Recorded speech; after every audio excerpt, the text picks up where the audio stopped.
Estate News Channel. And I'm Mark Cunningham, Doug Yates' identical twin brother. And listen, the only difference is I don't do this. I do Get this. on with it. Hey, that was a great story. And what a cute baby, huh? Oh, gross. Well, that story happens to be true, Doug. Yes, it is. Mr. Holmes in California is suing the seller's broker over this transaction.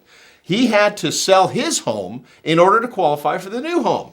So all the contracts were signed, and then after the fact, they find out that the homeowner is over-encumbered by $392,000. So they take it to court.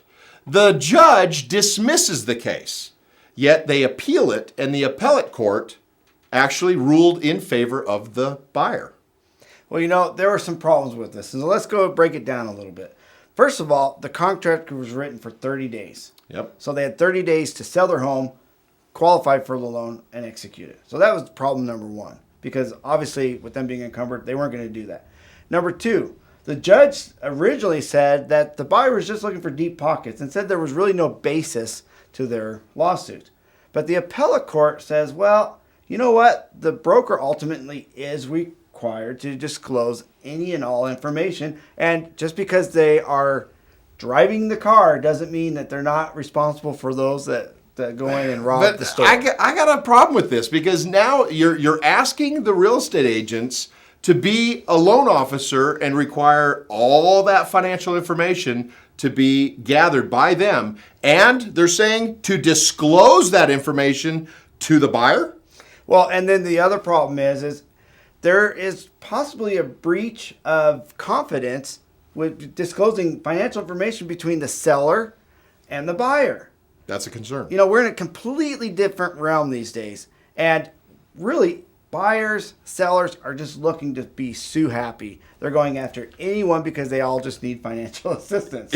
Here's the problem. We want all you brokers out there to blog us down below, email us, tell us what your thoughts are on this. Because with it coming from California, this could set a precedence. And it's a concerning precedence. And my internet challenge friend also means just posting a comment on our blog. But that's okay. He'll catch up to the 2010 one of these days. Because I am like 10 years older than he is. So remember, let us know what we know because we think this could be an earmark case.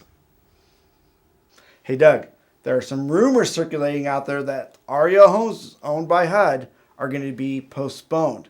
So if you have a home closing on or after this Friday, it could be postponed. And HUD is denying these rumors, but we know that rumors often precede action. And also, the chief economist of NAR mentioned that home sales are on the rise, and he made the bold statement of stating that the recovery is on its way. The link is below. Check out his video. Here's your short sale tip of the day. Finalizing the close in a timely manner. Now, when you get a short sale approval, you send it on to title. Title creates the final HUD, they send it to the bank, and hopefully the bank turns it around in a timely manner and we close this thing on time.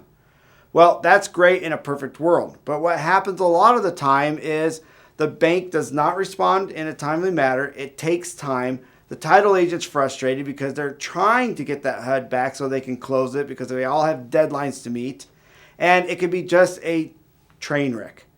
Now, if you go to title initially and say, here is the HUD, and if you need to contact the bank, if they're not responding to you, let me know. I already have a relationship with the negotiator. And it doesn't even matter if they have a closing department because your negotiator can actually intercede for you at the closing department. So you let them know that I'm willing to help you, which does take a little bit off their plate. So they're going to be thankful. And you're going to be able to contact that bank and probably get through the red tape and the channels a little bit quicker to get that thing closed on time. Hey, we also want to thank Exit Realty for sponsoring our show with us today. Have you ever wondered why they call themselves Exit? Actually, I have. The word exit actually means safe passage. Oh, that's very kind of nice. nice. Huh? Very nice. Hey, go ahead and tweet us, Facebook us, forward this show if you like it. Please send it to everybody. And if you're watching this for the first time, right below our sponsors, click on the subscribe here so that you can receive this daily, and we won't disappoint. Promise. Have a great day.